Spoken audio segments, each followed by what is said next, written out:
Standard 7 chapter number 2 अपूर्णांक अने दशांश संख्याओं। तो सौ प्रथम आपणे अपूर्णांक एटले शुं एनी वात करीशुं। तो अपूर्णांक एटले अंश अने छेदवाળી जे संख्याओं होय एने आपणे अपूर्णांक संख्याओं तरीके ओळखीए छीए। अंश अने छेदवाળી संख्याओने अपूर्णांक संख्या तरीके ओळखीए छीए। फॉर एक्जाम्पल आपणे जोईए, धारो के 3/4। तो आ 3 है ये अंश में है और 4 है ये छेद में है। तो आप आ संख्या ने अपूर्णांक संख्या तरीके ओळखीए छीए। हवे अपूर्णांकनो पूर्ण संख्या साथे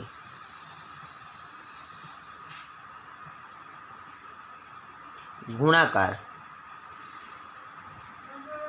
करता अपूर्णांकना अंश साथे पूर्ण संख्या गुणवामां आवे छे अने छेद तेनो तेज रहे छे। फरी एक वखत अपूर्णांकनो पूर्ण संख्या साथेनो गुणाकार करता अपूर्णांकना अंश साथे पूर्ण संख्या गुणवामां आवे छे अने छेद तेनो तेज रहे छे। बे अपूर्णांकनो गुणाकार करवा माटे बंने अपूर्णांकोना अंशनो अने बंने अपूर्णांकोना छेदनो गुणाकार करी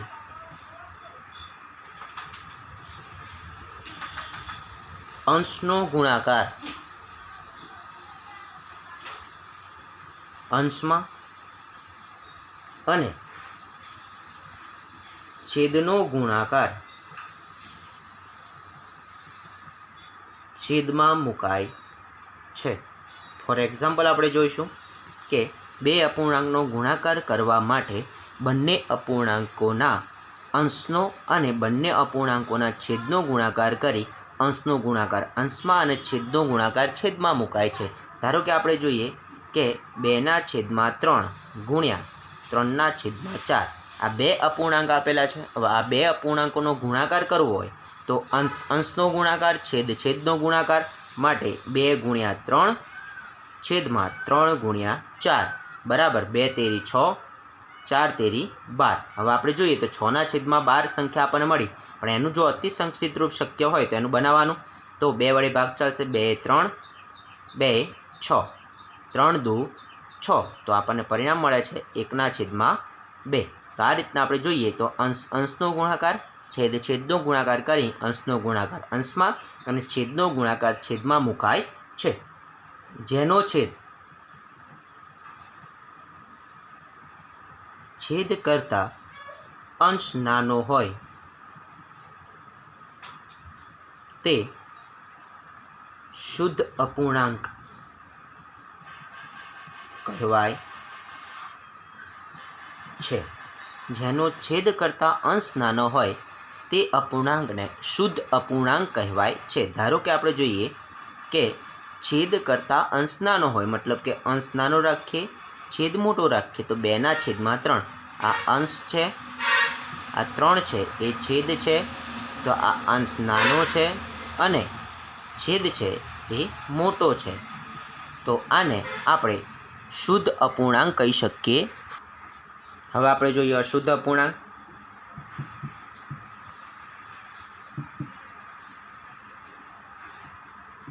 तो एनाथी विपरीत के जेना छेद करता अंश मोटो होय ते अशुद्ध अपूर्णांक कहेवाय छे। जेना छेद करता अंश मोटो होय तेने अशुद्ध अपूर्णांक कहेवाय छे। फॉर एक्जाम्पल आपणे जोईए 4/4 3। તો છેદ કરતાં અંશ મોટો છે। ફરી એક વખત અહીં ખ્યાલ લઈએ આપણે। આ અંશ છે, આ છેદ છે, આ છેદ એ અંશ કરતાં નાનો છે અને અંશ એ છેદ કરતાં મોટો છે। તો આને આપણે અશુદ્ધ અપૂર્ણાંક કહી શકીએ છીએ। હવે અશુદ્ધ અપૂર્ણાંકને મિશ્ર અપૂર્ણાંકમાં ફેરવી શકાય છે। શુદ્ધ અપૂર્ણાંકને મિશ્ર અપૂર્ણાંકમાં ફેરવી શકાતા નથી। મતલબ કે આપણે જોઈએ કે 4/3 આપણે ઉપલો જ એક્ઝામ્પલની વાત કરીશું અહીં। તો આને જો મિશ્ર અપૂર્ણાંકમાં ફેરવવું હોય તો 3 એકા 3 વત્તા 1 એમ કરીને 4/3 સંખ્યા બને છે। આને આપણે મિશ્ર અપૂર્ણાંક કહી શકીએ છીએ। એની પૂરી વિગત આપણે જોઈએ તો ફરી એક વખત કે 4/3 બરાબર 1.1/3, મતલબ કે આ જે 1 છે એ પૂર્ણાંક કહેવાશે અને આ 1/3 છે એ અપૂર્ણાંક કહેવાશે। તો પૂર્ણાંક અને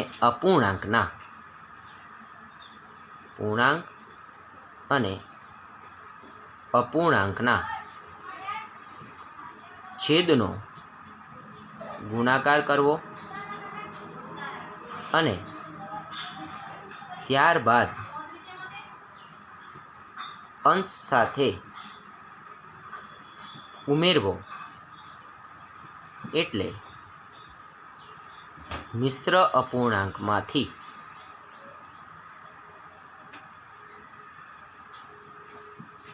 અપૂર્ણાંકમાં ફેરવી શકાય છે। ફરી એક વખત પૂર્ણાંક અને એટલે કે આ પૂર્ણાંક અને અપૂર્ણાંકનો છેદ આ બંનેનો ગુણાકાર કરવો, ત્યારબાદ જે જવાબ આવે એનો અંશ સાથે એટલે કે અપૂર્ણાંકના અંશ સાથે ઉમેરવો એટલે કે સરવાળો કરવો, એટલે કે મિશ્ર અપૂર્ણાંકમાંથી આ સંખ્યાને આપણે અપૂર્ણાંકમાં ફેરવી શકાય છે। બે શુદ્ધ અપૂર્ણાંકોના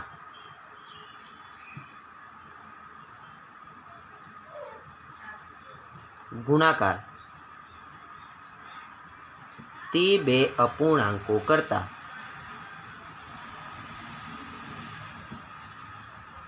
નાનો હોય। ફરી એક વખત કે બે શુદ્ધ અપૂર્ણાંકોનો ગુણાકાર તે બે અપૂર્ણાંકો કરતાં નાનો હોય। આપણે એક્ઝામ્પલ તરીકે જોઈશું। ફરી એક વખત શુદ્ધ અપૂર્ણાંક કોને કહેવાય તો અંશ નાનો હોય અને છેદ મોટો હોય। તો આપણે એનું એક્ઝામ્પલ લઈશું કે 4/5 તો અંશ નાનો છે, છેદ મોટો છે, ગુણ્યા બીજો એક અપૂર્ણાંક લઈએ આપણે કે 5/6। તો બંને આપણે અપૂર્ણાંક જોઈએ તો શુદ્ધ અપૂર્ણાંક છે। આનો ગુણાકાર કરીશું, અંશનો ગુણાકાર, છેદનો ગુણાકાર। તો 4 × 5 = 20, 5 × 30, 1 મીંડું ગયું તો 2/3। તો આપણે જોઈએ બંને અપૂર્ણાંક મતલબ કે બંને શુદ્ધ અપૂર્ણાંકોનો ગુણાકાર કર્યો તો આપણને પરિણામમાં 2/3 મળે છે, જે આ બે અપૂર્ણાંકો કરતાં નાનો અપૂર્ણાંક મળે છે। આગળ એક શુદ્ધ અને એક અશુદ્ધ અપૂર્ણાંકનો ગુણાકાર શુદ્ધ અપૂર્ણાંક કરતાં મોટો અને અશુદ્ધ અપૂર્ણાંક કરતાં નાનો હોય। મતલબ કે આપણે જોઈએ એક્ઝામ્પલ તરીકે એક શુદ્ધ અને એક અશુદ્ધ અપૂર્ણાંકનો ગુણાકાર। ફરી એક વખત કે શુદ્ધ અપૂર્ણાંક કોને કહીશું આપણે તો છેદ નાનો, છેદ મોટો અને અંશ નાનો, તેને આપણે શુદ્ધ અપૂર્ણાંક કહીશું। ફોર એક્ઝામ્પલ લઈએ આપણે કે 2/3 ગુણ્યા એક આપણે અપૂર્ણાંક લઈએ અશુદ્ધ અપૂર્ણાંક તો 3/4। તો આપણે જોયું આ પહેલો છે શુદ્ધ અપૂર્ણાંક અને આ બીજો અપૂર્ણાંક છે અશુદ્ધ અપૂર્ણાંક। હવે આ બંને અપૂર્ણાંકનો આપણે ગુણાકાર કરીએ તો અશુદ્ધ અપૂર્ણાંક કરતાં નાનો હોય એવું કહેવા માગ્યા છે। તો આપણે ખ્યાલ લઈએ કે અંશનો ગુણાકાર એટલે કે 2 × 3 छेद छेदनो गुणाकार एटले 3 × 4, 2 × 3 6, 3 ચોક 12, 6 દુ 12। तो ऊपर कशुं ना वधे छे माटे 1/2। तो एक शुद्ध अने एक अशुद्ध अपूर्णांकनो गुणाकार शुद्ध अपूर्णांक करता એટલે કે શુદ્ધ અપૂર્ણાંક કરતાં મોટો અને અશુદ્ધ અપૂર્ણાંક કરતાં નાનો મળે છે। એના પછી આપણે આગળ વાત કરીએ તો બે અશુદ્ધ અપૂર્ણાંકોનો ગુણાકાર બંને અશુદ્ધ અપૂર્ણાંક કરતાં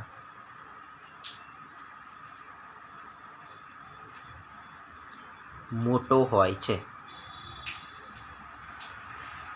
બે અશુદ્ધ અપૂર્ણાંકોનો ગુણાકાર બંને અશુદ્ધ અપૂર્ણાંક કરતાં મોટો હોય છે। ફોર એક્ઝામ્પલ આપણે જોઈએ કે 5/6 ગુણ્યા 7/8 બંને અશુદ્ધ અપૂર્ણાંક છે। તો આપણે જોઈશું આપણે કે અંશનો ગુણાકાર એટલે કે 5 × 7, છેદનો ગુણાકાર એટલે 6 × 8, 5 × 7 35, 8 × 6 48। હવે આપણે એનું સાદું રૂપમાં અતિ સંક્ષિપ્ત રૂપ નક્કી કરીએ તો જોઈએ 2 વડે ઉપર ભાગ શક્ય નહીં, નીચે છે, 3 વડે નથી, 4 વડે નથી, 5 વડે પણ 5 વડે નીચે નથી, માટે આનું અતિ સંક્ષિપ્ત સ્વરૂપ શક્ય નથી। તો આપણે આનેથી આટલે જવાબ રવા દઈએ। તો બે અશુદ્ધ અપૂર્ણાંકોનો ગુણાકાર બંને અશુદ્ધ મતલબ કે 5/6 અને 7/8 કરતાં મોટો હોય છે। એના પછી અપૂર્ણાંકનો વ્યસ્ત મેળવવા માટે અપૂર્ણાંકના અંશ અને છેદની અદલા બદલી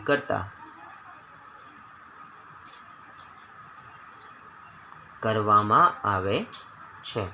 અપૂર્ણાંકનો વ્યસ્ત મેળવવા માટે અપૂર્ણાંકના અંશ અને છેદની અદલા બદલી કરવામાં આવે છે। ફોર એક્ઝામ્પલ આપણે જોઈશું કે 2/5ની વ્યસ્ત સંખ્યા જોવી હોય તો ની વ્યસ્ત સંખ્યા મેળવવી હોય તો અંશ અને છેદની અદલા બદલી, એનો મતલબ એવો થાય અંશ છેદમાં જાય, છેદ અંશમાં જાય, મતલબ કે અહીં છેદ એ 5 છે, 2 એ અંશ છે, તો અંશ હવે છેદ બની જાય મતલબ કે 5, અંશ એ છેદ બની જાય મતલબ કે 2, તો 5/2 થાય।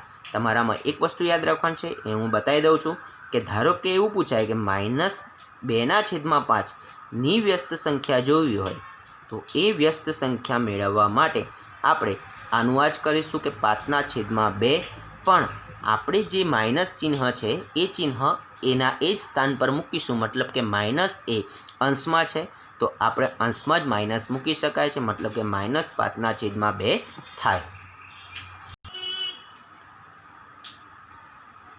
જો બે શૂન્યેતર સંખ્યાઓનો ગુણાકાર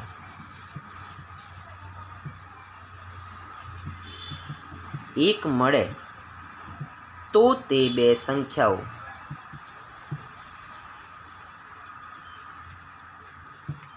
એકબીજાની વ્યસ્ત સંખ્યાઓ કહેવાય છે।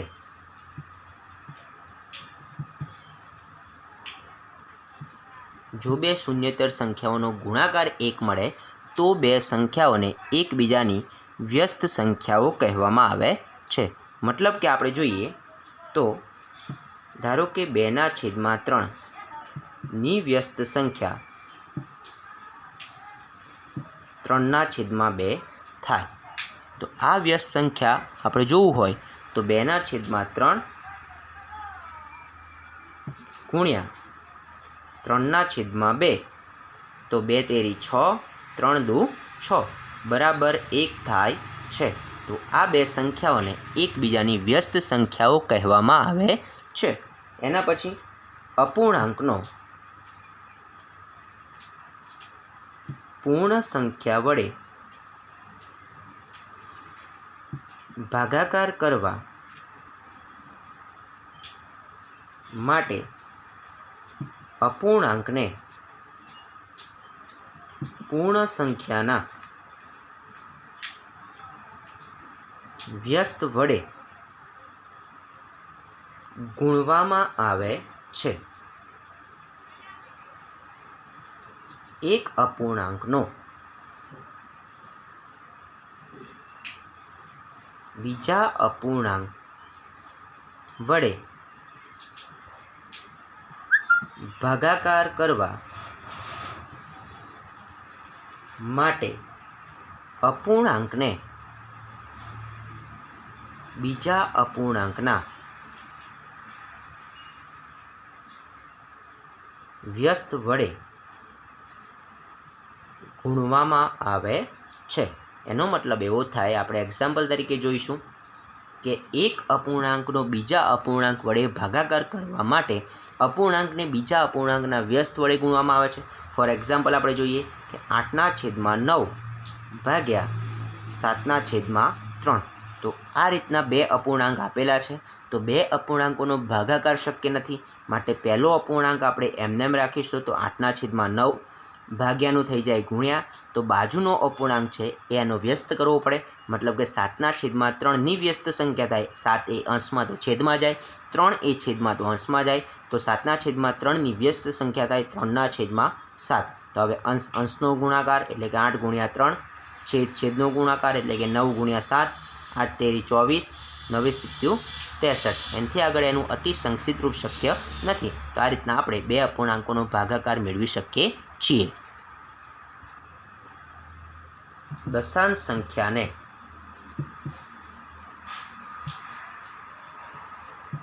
દસ વડે ગુણતા દશાંશ ચિહ્ન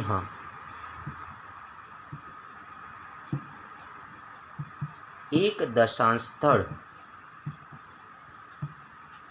જમણી બાજુ ખસે છે.